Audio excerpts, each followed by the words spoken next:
Assalamualaikum warahmatullahi wabarakatuh. Yang pertama sekali saya ingin berterima kasih kepada pengurusi masjid, ahli jadual masjid, Ustaz, kerana dapat memberi saya untuk memberi sedikit tazkirah pada hari ini.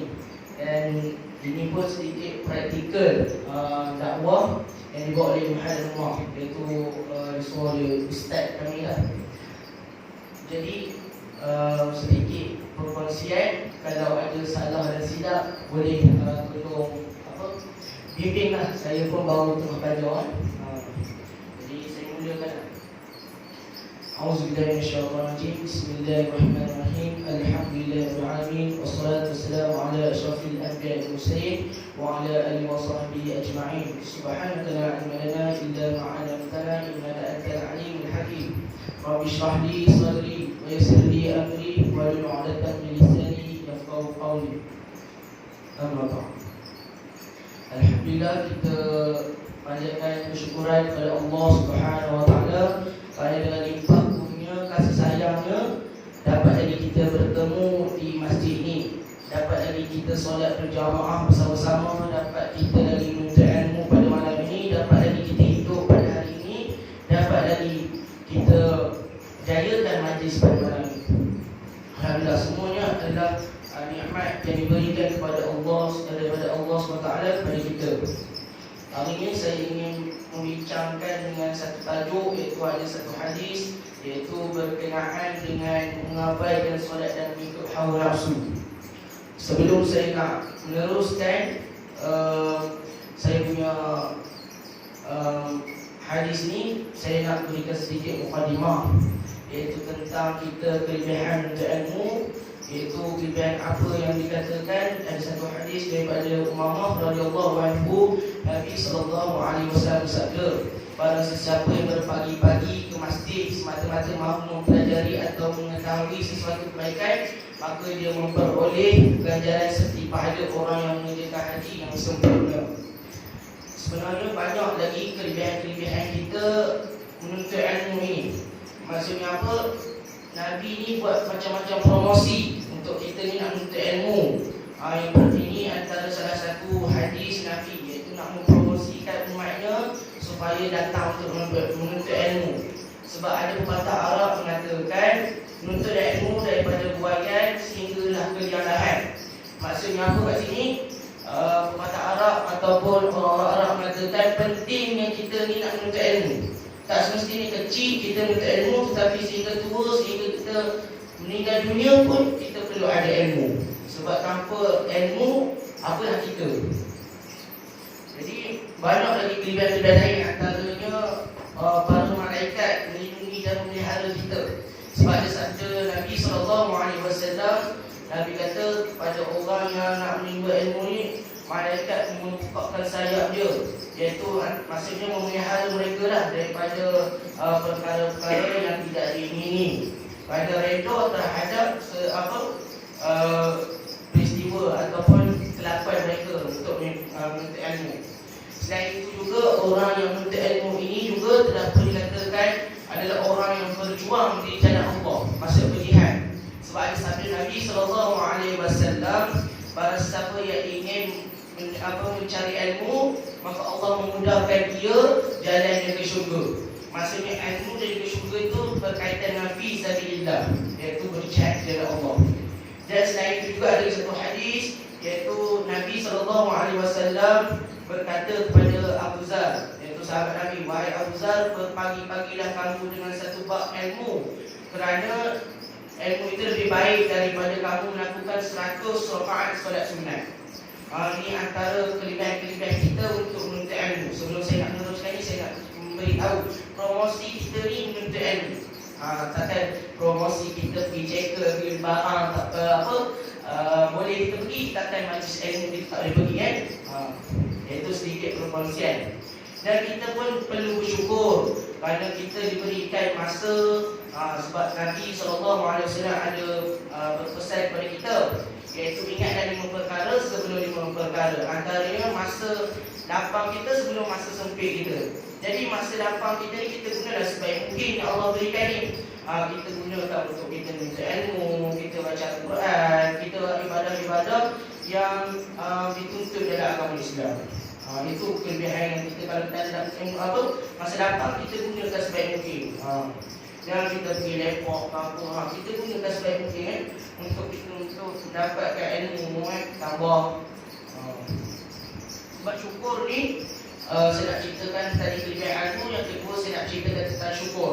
Sebab dalam surah Ar-Rahman ada 31 kali diulang, iaitu fabi ayyi ala'i rabbikuma tukadziban. Maksudnya apa? Maka nikmat Tuhan yang manakah kamu hendak dustakan. Maksudnya Allah ni macam nak mempersoalkan kita ni. Nikmat apa kamu lagi nak? Apa nak lagi? Nak lagi apa lagi? Aku dah berikan pelbagai nikmat. Kalau kita nak hitung nikmat Allah ni memang tak boleh nak dihitung. Daripada kita hidup, Allah berikan sampai hari ini peluang kita untuk apa? Berada di dalam Allah. Nikmat kita lagi, nikmat yang paling besar kita lagi adalah nikmat Islam, nikmat iman. Sebab apa? Bezanya kita dengan orang kafir adalah nikmat Islam dan iman. Mereka berjalan seperti kita, mereka berlari, mereka makan, mereka tidur. Tapi mereka tidak tahu, mereka tidak mengenali Tuhan yang sebenar. Macam kita yang dah tahu dah. Kita alhamdulillah kita dapat sebut Allah, kita dapat tahu Tuhan kita siapa. Itu kelebihan kita. Kata ulama, iman ada 70 cabang. Umpama satu pokok iaitu berpuluh-puluh dahan, dan antaranya syukur ini terletak pada dahan yang ke-36. Maksudnya apa? Dalam kesempurnaan iman antara salah satunya syukur. Kalau kita tak ada syukur, maka tidak letaklah iman. Sebab sifat syukur ni juga adalah sifat yang kekal sehingga ke syurga nanti. Sebab sifat yang lain seperti sifat sabar kita dah tak ada dalam syurga. Dalam syurga semua kita nak ambil. Sebab dalam syurga macam-macam nikmat yang dikeluarkan. Jadi sabar ni dah tak ada. Jadi kat dunia ada sabar, kita ada. Dekat syurga nanti dah tak ada sabar. Kita memang disuruh kamu tak ambil apa nikmat-nikmat yang diberikan. Itu kita punya apa? Kejayaan kita. Kita dah bercucuk tanam, dah bersusah payah untuk mendapatkan pelbagai untuk mendapatkan pahala. Jadi kat syurga nanti kita ambil saja apa yang kita nak. Jadi tapi syukur tetap ada sampai ke dalam syurga. Kita bersyukur kepada Allah, kita dapat nikmat ini, kita dapat nikmat ini. Lagi apa yang tak ada dalam syurga, kita tak ada sifat cukup. Kalau kita dekat dunia ni, kita kena ada sifat cukup. Maksudnya kita syukur, okey, alhamdulillah aku dapat makan nasi dengan ikan, kita syukur. Kita kena rasa mencukupi. Tapi di syurga nanti kita tak ada sifat mencukupi dah. Kita ambil yang kita nak. Jadi sifat syukur ni memang dah tetap ada sampai ke syurga nanti. Itu kelebihan syukur. Dan ungkapan syukur dalam Al-Quran ada dalam 35 buah surah disebutkan. Dan yang paling banyak sekali 7 kali disebutkan dalam surah Al-Baqarah. Itu. Dan syukur ini juga telah diberikan untuk nak masukkan ke dalam hati kita ada 5 M. M yang pertama adalah memperapi. Kerana Nabi SAW kata orang yang bersyukur ini dia redha. Dia redha atas, dia bersedia menerima apa qada dan qadar yang Allah tentukan.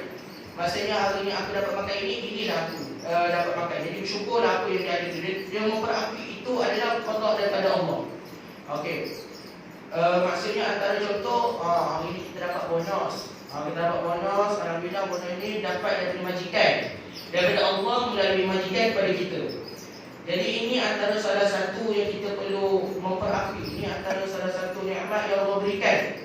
Bukan nikmat baik je, antaranya nikmat musibah. Musibah sekalipun kita kena bersyukur. Sebab apa? Na'udzubillah min dzalik. Contoh, kalau kita pergi memancing.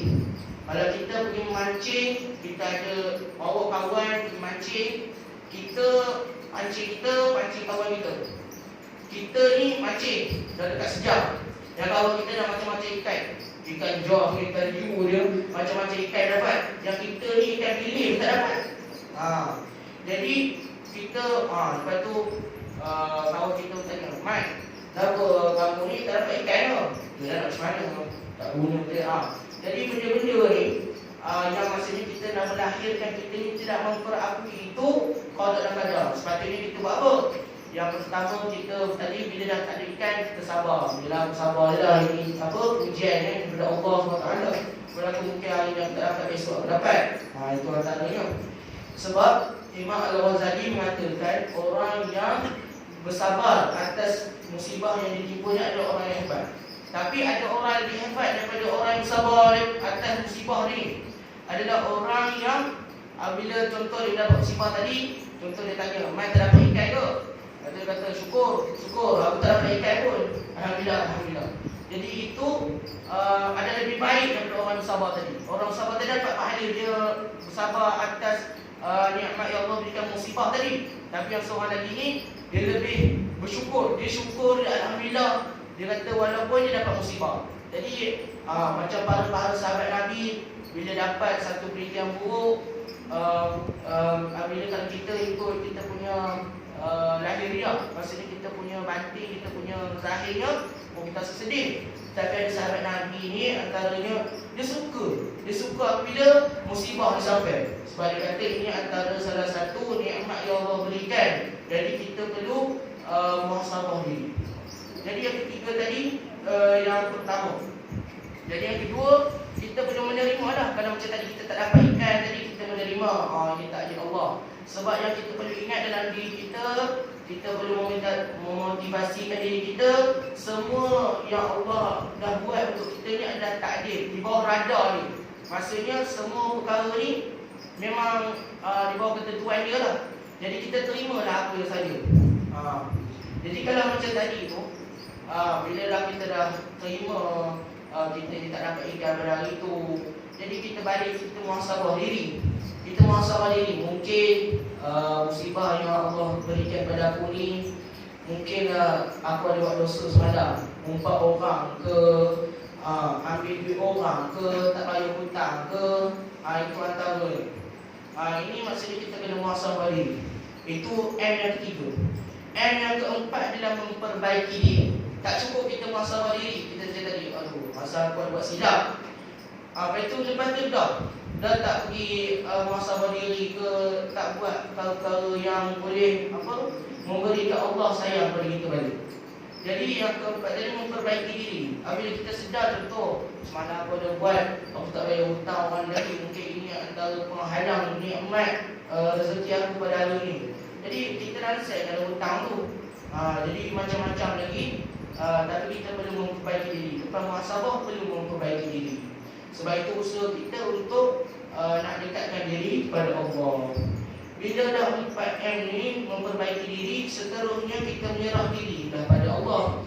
Kalau kita dah rasa kita dah buat benda baik, kita dah berusaha untuk buat benda baik, jadi kita serahlah diri. Hanya Allah dia yang membuat segala peraturan.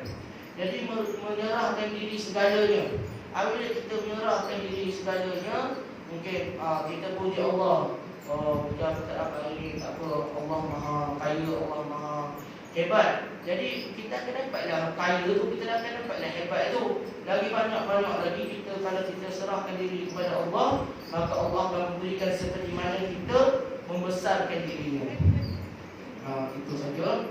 Dan sedikit tadi mukadimah tentang syukur dan juga kelebihan keutamaan. Dan baru saya nak masuk dalam hadis mengabaikan solat dan mengikat hawa nafsu.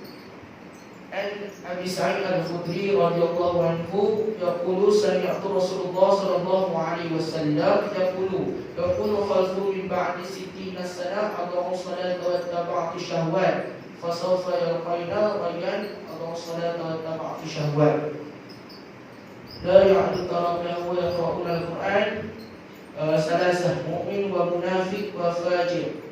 Daripada Abu Sa'id Al-Khudri radhiyallahu anhu, aku telah mendengar Rasulullah sallallahu alaihi wasallam bersabda, barang siapa akan datang suatu generasi 60 tahun nanti, orang mereka yang mengabaikan solat dan mengikat hawa nafsu, maka mereka ini akan menemui kerugian. Dan akan datang lagi suatu golongan mereka yang membaca Al-Quran tetapi hanya di mulut, tidak masuk ke hati. Maka ketika itu golongan ada 3, iaitu orang mukmin, orang munafik dan orang derhaka. Tidak dapat lagi dibezakan di mana orang mukmin sejati dan di mana orang yang berpura-pura beriman. Dan hadis ini nak take point dekat sini ada 3 benda. Yang pertama solat, yang kedua hawa nafsu, dan yang ketiga adalah membaca Al-Quran. Iaitu yang pertama mengabaikan solat.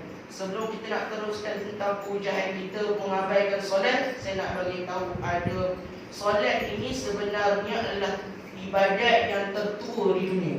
Ada 3 ibadat yang tertua di dunia. Yang pertama adalah puasa, iaitu dirakamkan dalam surah Al-Baqarah ayat 183. Iaitu dalam surah tu yang menceritakan kewajipan berpuasa. Dan yang kedua, ibadat yang tertua di dunia adalah ibadat korban. Pada dirakamkan juga di dalam surah Al-Maidah ayat ke-27. Iaitu dalam kisah Habil dan Qabil. Itu saya tak nak cerita sebab panjang ni. Jadi yang ketiga adalah solat. Dalam surah Al-Mudassir ayat 40 hingga 43. Iaitu solat ni, kalau kita solat ni bahasa Arab, kalau kita ni guna sembahyang kan. Tapi sebenarnya kita, ni sedikit maklumat tambahan. Sembahyang ni sebenarnya dalam bahasa Jawa. Maksud dalam sembahyang toyo. Maksud sembahyang toyo ni sembah yang maha perkasa dalam bahasa Jawa. Macam tadi puasa pun, kalau ikutkan dalam bahasa Arab dia saum. Takkan kita nak cakap orang kamu saum. Tak ada. Orang akan cakap puasa lah. Puasa ni pun sebenarnya daripada bahasa Sanskrit, iaitu opa basah. Kita tak ada nak cakap opa basah. Dah opa Gangnam Style pula kan. Jadi kita sebut puasa. Jadi itu kita nak bagi satu tambahan ilmu, iaitu solat ni sebenarnya antara salah satu ibadat yang tertua. Mereka ada orang tanya kan, bukan ke solat ini sebenarnya peristiwa Isra Mi'raj? Memang peristiwa Isra Mi'raj itu adalah pelengkap bagi semua pergerakan kita solat. Sebab ketika dan solat ni kita beruntung, kita perlu rasa untung sebab solat ni kita dapat Nabi SAW dapat ketika direction daripada Allah. Masa dia naik ke langit bertemu Allah, dapat solat. Dan juga di dalam perbualan, saya nak ceritakan sikit tentang perbualan Nabi bersama Allah tu. Nabi dia bertanya lah kepada Allah, takkanlah umat Nabi dahulu, umat Nabi Ibrahim, Nabi Isa, Nabi Daud, keturunan Nabi Ibrahim, semuanya hebat-hebat. Apa yang kami ni sebagai Nabi Muhammad ni sebagai wakil umatnya ni, apa kami pula akan dapat? Jadi banyak yang diberitahu oleh Allah SWT, iaitu antaranya kita ni adalah umat yang terbaik. Iaitu dalam ayat untuk para ummati ukhrijat linnas ta'muruna bil ma'ruf wa tanhauna 'anil munkar. Iaitu kita ni adalah sebaik-baik umat. Umat-umat terdahulu, tapi kita adalah umat yang terbaik. Dan antara salah satu lagi kelebihan umat kita ni adalah Allah menurunkan 7 ayat yang tidak ada pada umat-umat yang terdahulu. Iaitu 7 ayat tu ayat apa? 7 ayat itu adalah surah Al-Fatihah yang kita selalu buat dalam solat. Itu tak ada dalam dalam umat-umat Nabi yang terdahulu. Hanya umat Nabi Muhammad saja yang menerima surah Al-Fatihah, 7 ayat ini. Ayat pembukaan. Dan banyak lagi. Jadi bila Nabi pun mendapat antara salah satu, dan hari ini aku memberi kepada kamu wahai Rasulullah 50 rakaat solat sunat dan solat fardu. Jadi bila dapat 50 tu, Nabi pun turun. Langit ke langit. Bila di-stopkan oleh Nabi Musa.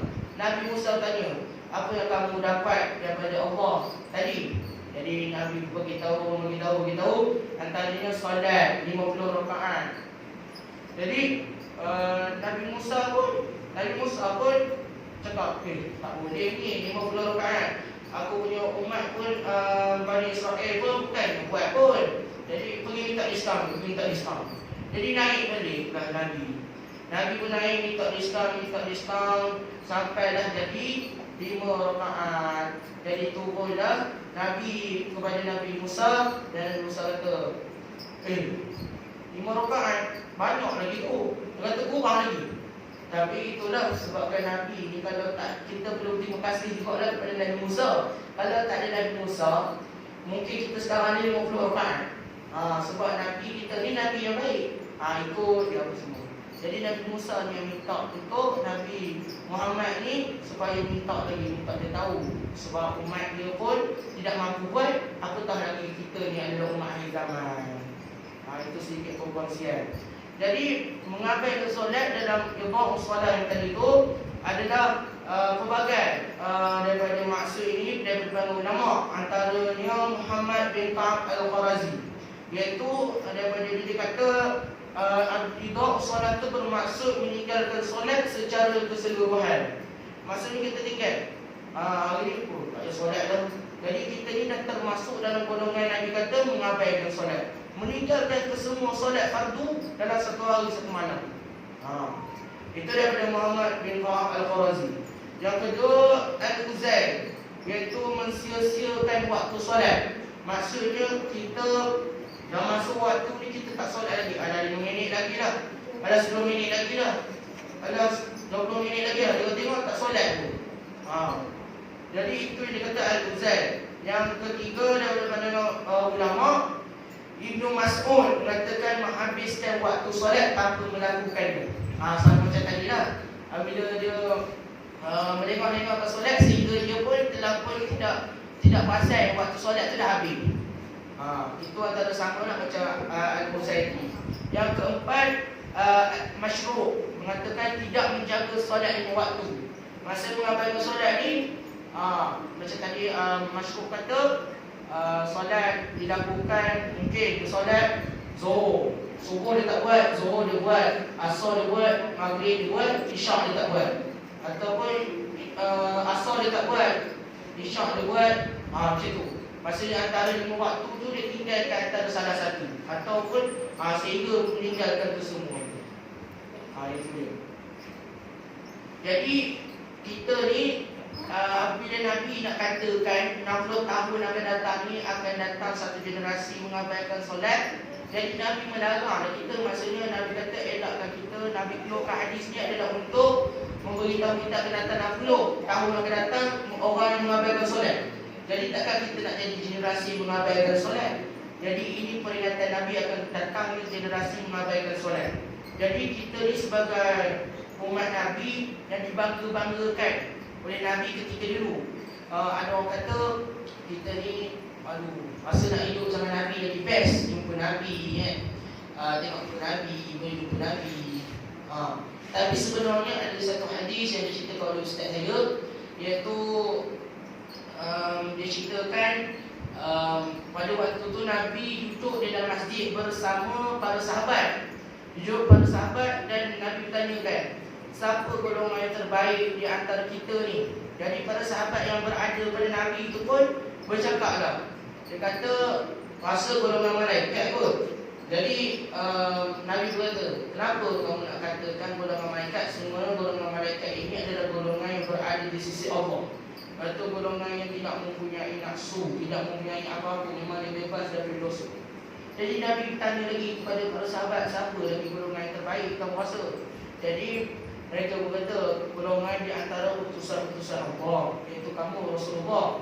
Jadi dia kata, kenapa kamu nak katakan aku ni sebagai golongan terbaik? Sesungguhnya aku ini adalah utusan Allah. Memanglah aku ini tidak mempunyai dosa, tidak melakukan perkara-perkara keji.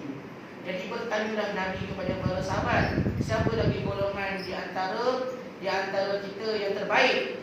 Jadi mereka menjawab, golongan daripada kami, sahabat kamu ya Rasulullah.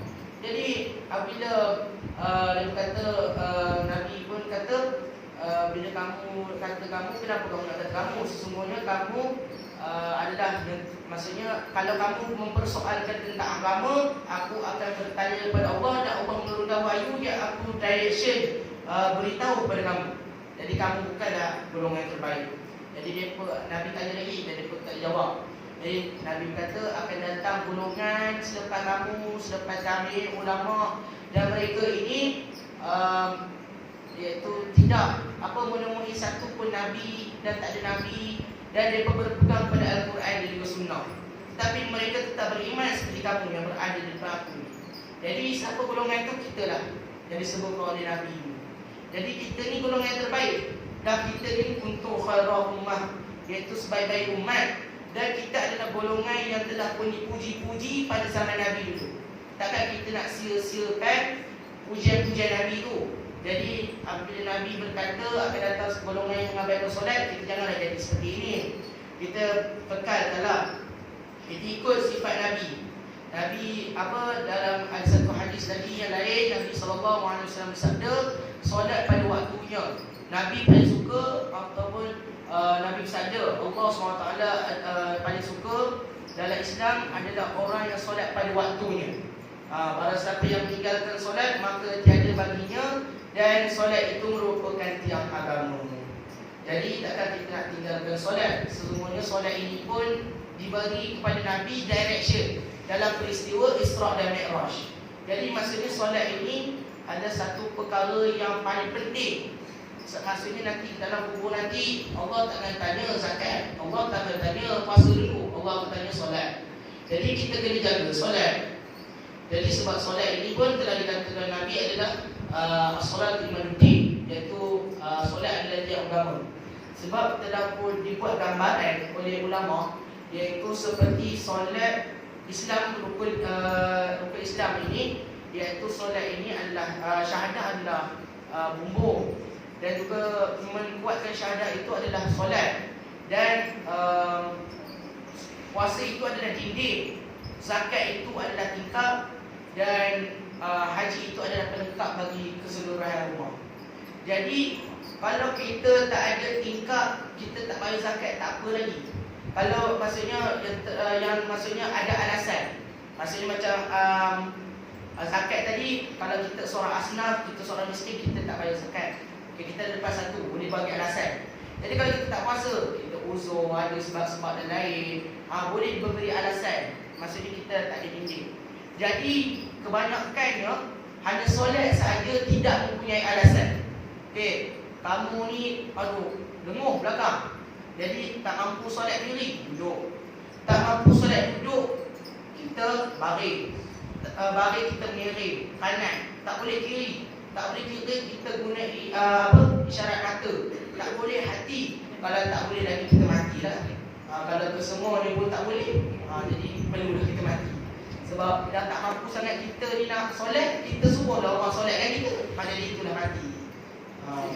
Jadi antaranya saya nak berkongsikan 7 sifat solat Nabi. Yang pertama, Nabi menjaga syarat sah solat, iaitu suci dari hadas kecil dan hadas besar. Yang pertama Nabi jaga dalam solat. Yang kedua, menjaga perkara sunat sebelum solat. Ada perkara solat perkara sunat yang sebelum solat, tapi saya tak nak bincangkan sebab terlalu panjang. Yang ketiga adalah rukun solat. Nabi jaga rukun solat. Kalau kita mengikut pandangan mazhab yang kita ikut sekarang ni, kita ada 4 mazhab. Mazhab Hanafi ada 6 rukun, Maliki dan Hambali 14 rukun, dan Syafi'i ada 13 rukun. Dia berbeza pandangan kat situ. Jadi kalau kita 13 rukun lah. Jadi yang keempat, membanyakkan perkara sunat dalam solat. Banyaklah perkara sunat, tapi saya dah bincangkan.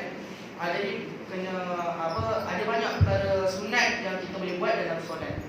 Yang kelima, menjaga perkara-perkara makruh dalam solat. Yang keenam, menjaga perkara yang membatalkan solat.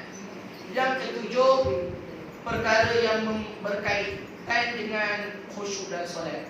Ini yang paling susah, kita nak buat ni khusyuk dalam solat. Tapi yang dikatakan mengabaikan solat itu tak adalah termasuk dalam khusyuk. Walaupun kita solat ni, kita berusaha untuk mendapatkan khusyuk. Tetapi walaupun kita solat, kita tak tahu kita dapat khusyuk atau, tapi ada pahalanya juga. Sebab ada tips yang dikatakan untuk mendapatkan khusyuk ni, banyak dia punya faktor-faktor ni. Antaranya persekitaran. Mungkin mungkin kita solat tu dalam keadaan bising, kita pun tidak konsentrate dalam solat kita. Mungkin ada pelbagai cabaran lah, maksudnya pelbagai dugaan gangguan dalam ketika kita nak solat untuk dapatkan khusyuk. Dan seterusnya dalam hadis tadi itu, dan golongan yang mengikut hawa nafsu. Mengikut hawa nafsu ni, sebelum saya nak ceritakan hawa nafsu ni, saya nak cerita tentang sejarah penciptaan hawa nafsu. Hawa nafsu ni Allah ciptakan pada waktu itu akal. Ini tentang penciptaan nafsu. Kita nak tahu nafsu dalam diri kita ni, kita kena tahu apa nafsu ni sebenarnya. Allah ciptakan macam mana nafsu ni, macam mana perannya nafsu ni sebenarnya. Allah ketika itu menciptakan akal dan juga nafsu. Allah mula-mula menciptakan akal dan juga nafsu, dan Allah mula memanggil akal. Akal datang, Allah panggil. Jadi Allah bertanya, kamu tahu kan kamu siapa dan aku siapa? Jadi akal pun berkata, aku ini adalah hambamu dan kamu adalah Rabbul Alamin. Adalah Tuhan sekalian alam. Jadi, dan Allah pun suruhlah akal ini kembali. Dan panggil pula nafsu. Jadi panggil nafsu pun berdiam diri. Dan Allah bertanya kepada nafsu ketika itu, siapakah engkau dan siapakah aku? Jadi nafsu pun berjawab, anta, ana. Kamu adalah kamu, aku adalah aku. Maksudnya dia tidak mengakui yang dia ni diciptakan oleh iaitu Tuhan. Iaitu dikatakan dia adalah dia lah, engkau adalah engkau. Betapa sombongnya, bongkaknya nafsu terhadap Tuhan. Kalau kawan tak apa, masalahnya Tuhan yang telah menciptakan dia. Tidak mengaku yang itu adalah Tuhan yang telah menciptakannya. Maka Allah pun memanggil malaikat dan mengurung dia di dalam neraka selama 1000 tahun. Dan ketika selepas 1000 tahun dilepaskan balik, dan Allah bertanya kepada nafsu, siapakah engkau dan siapakah aku? Tapi nafsu tetap menjawab, anta, ana. Engkau adalah engkau, aku adalah aku. Dan Allah pun memanggil malaikat semula dan masukkan ke dalam satu ruangan, iaitu neraka, di satu kawasan yang sejuk. Yang sejuk iaitu yang tidak boleh dikatakan oleh manusia. Berkecai dia, maksudnya menjadi beku, sejuk dan berkecai-kecai. Macam itu azab yang sangat pedih. Selama 1000 tahun. Dan selepas itu dikeluarkan semula. Tanya lagi, kamu ada siapa dan aku ada siapa? Dia menjawab lagi, anta, ana. Dan Allah pun memanggil malaikat supaya memasukkan satu ruangan, bukan neraka, bukan tempat sejuk ke apa. Satu ruangan, jangan bagi dia makan, jangan bagi dia minum, jangan dia bagi apa-apa sekalipun. Jadi tak lama, tak sampai beberapa minit, dia dah merayu-rayu dan minta, aku lapar, aku haus, aku nak ni. Maka sampailah nafsu itu pun menangis dan tunduk pada Allah. Ketika itu barulah dia nak berkata, ya Rabbul Alamin, ya segala penguasa bagi dunia, bagi alam semesta dan sebagainya, baru nak merayu-rayu kepada Allah. Ketika tadi dia amat sombong, tetapi ini yang nak diberitahu kepada kita umat manusia, sesungguhnya inilah cara untuk kita nak melemahkan nafsu. Iaitu yang disebutkan ini, tak nak ini, dahaga dan puasa ini adalah puasa lah. Puasa yang dapat mengajarkan kita untuk melemahkan nafsu. Jadi dalam maksud dalam hadis ni, para ulama mengatakan ikut apa saja yang disukai oleh nafsu yang dapat menjauhkan kita dari Allah Subhanahu Wa Taala. Maksudnya apa sahajalah. Macam tadi dan dalam sejarah penciptaan nafsu tadi, apa? Dia punya nak dia punya perangai dia nak semua. Dia nak ini kena bagi, dia nak ni nak kena bagi itu. Apa? Dia punya perangai dia. Perangai dia daripada diciptakan dia macam itu. Betapa bongkaknya dia terhadap Allah. Itu tentang nafsu. Jadi Dan akan datang lagi satu golongan mereka yang membaca Al-Quran tetapi tidak masuk ke dalam hati. Dan ketika itu akan ada 3 golongan: orang mukmin, orang munafik, orang derhaka, orang fasik.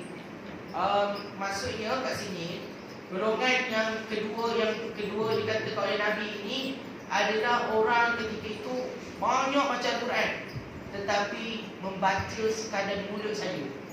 Maksud kita baca Bismillahirrahmanirrahim, Alhamdulillahirabbil alamin, baca Al-Fatihah. Tetapi kalau kita tanya orang apa maksud Al-Fatihah, maksud Al-Fatihah pun tak tahu. Itu yang nak ceritakan akan datang golongan macam ni lah, membaca hanya di mulut tapi tidak tahu maksud, tidak tahu apa isi dia, tadabbur. Itu yang seelok-eloknya dalam sahabat Nabi, ada yang menghafal Al-Quran, ada yang tidak menghafal Al-Quran tapi dia mentadabbur Al-Quran. Maksudnya apabila dia baca Al-Quran, dia tahu maksud, dia tahu isi apa Al-Quran, apa ayat, apa surah tu nak ceritakan. Kalau kita baca saja, sebab kita ni bukannya orang Arab, kita tak faham. Jadi kita perlulah tadabbur maksud tafsir, apa makna yang tersurat dalam Al-Quran tersebut. Jadi itu yang nak disampaikan oleh Nabi tentang golongan yang membaca Al-Quran. Jadi saya rasa itu sahaja sedikit perkongsian ilmu. Iaitu yang pertama tadi saya menceritakan tentang kelebihan menuntut ilmu. Jadi saya nak beritahu tadi promosi kita ni, kalau boleh banyakkanlah datang ke majlis ilmu. Kalau tak datang majlis ilmu pun, kita di dalam media sosial pun banyak kuliah-kuliah online. Jadi kita boleh tengok kan, kita boleh menuntut ilmu. Tapi seeloknya kalau lebih baik kita berguru di depan-depan, jadi kita boleh bertanya kan. Jom, itu yang pertama tadi saya ceritakan. Yang kedua tadi tentang syukur. Sebab syukur tadi ada dalam surah Ibrahim, la in syakartum la azidannakum wa la in kafartum inna azabi lasyadid. Kalau 5M tadi kita tak lakukan, kita takut sebab dalam ayat kata la in syakartum la azidannakum. Kalau kamu syukur maka aku tambahkan lagi. Tapi kalau kamu kufur dengan nikmat yang aku berikan, maka azab aku akan pedih. Jadi kalau kita tak letakkan 5M tadi itu dalam diri kita, kita takut kita terjerumus dalam azab yang pedih Allah Subhanahu Wa Taala. Nauzubillah min dzalik.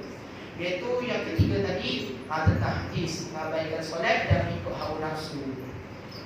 Jadi itu saja sedikit perkongsian ilmu. Kalau ada salah dan silap boleh kita PM lah. Saya tegur saya sebaik. Okey, saya rasa sedikit itu saja tazkirah saya, perkongsian ilmu yang saya ingin sampaikan. Moga-moga dapat menjadi pelajaran, ibrah, dan moga-moga kita dapat beramal dengan apa sedikit ilmu yang saya sampaikan itu. Dan sedikit doa lah kita selepas majlis ini. A'udzubillahi minasyaitanirrajim. Bismillahirrahmanirrahim. Alhamdulillahirabbil alamin. Hamdan yuwafi ni'amahu wa yukafi mazidah. Ya Rabbana lakal hamdu kama yanbaghi li jalali wajhikal karim wa 'azimi sultan. Ya Allah, ya Tuhanku, Engkau rahmatikanlah diri kami, keluarga kami, sahabat kami dan seluruh muslimin dan muslimat. Ya Allah, ya Tuhanku, Engkau ampunilah dosa kami, dosa kedua ibu bapa kami dan seluruh muslimin dan muslimat. Jikalau di antara kami, ya Allah, sedang berada dalam kesakitan, Engkau sembuhkanlah. Jikalau di antara kami sedang berada kemiskinan, Engkau cukupkanlah rezekinya, ya Allah. Jikalau di antara kami dalam keadaan gelisah dan gundah gulana, Engkau berilah kabar gembira kepadanya. Ya Allah, ya Tuhanku, Engkau jauhilah kami dari penyakit dan mara bahaya yang ingin menimpa kami. Allahumma ja'alna jam'ana hadza jam'an marhuma wa tafarraqana min ba'di tafarruqan ma'suma wa la taj'al fina wa la ma'na wa syaqiyan wa la matrudan wa la marhuma. Ya Allah, ya Tuhanku, jadilah perhimpunan kami ini sebagai satu perhimpunan yang dirahmati dan perpisahan kami pula selepas ini sebagai satu perpisahan yang diberkati. Dan lindungilah kami, dan janganlah Engkau jadikan pada diri kami ini dan mereka yang bersama kami kebinasaan, dan menyingkirkan kami dari memperoleh rahmat-Mu ya Allah. اللهم إنك تعلم أن هذه القلوب قد اجتمعت على محبتي واتقت على طاعتي وتوحدت على نعمتي وتحدت نصرة الشريعة واسق اللهم رابطتها وسبلها واملأها بنورك الذي لا يخفو واشرح صدرك في الإيمان به وجميل التقين عليك بمعرفتي ومسعى الرشد في سبيلك إنك نعم المولى ونعم النصير. اللهم آمين اللهم آمين اللهم آمين وصلى الله على سيدنا محمد وعلى آله وصحبه وسلم والحمد لله رب العالمين.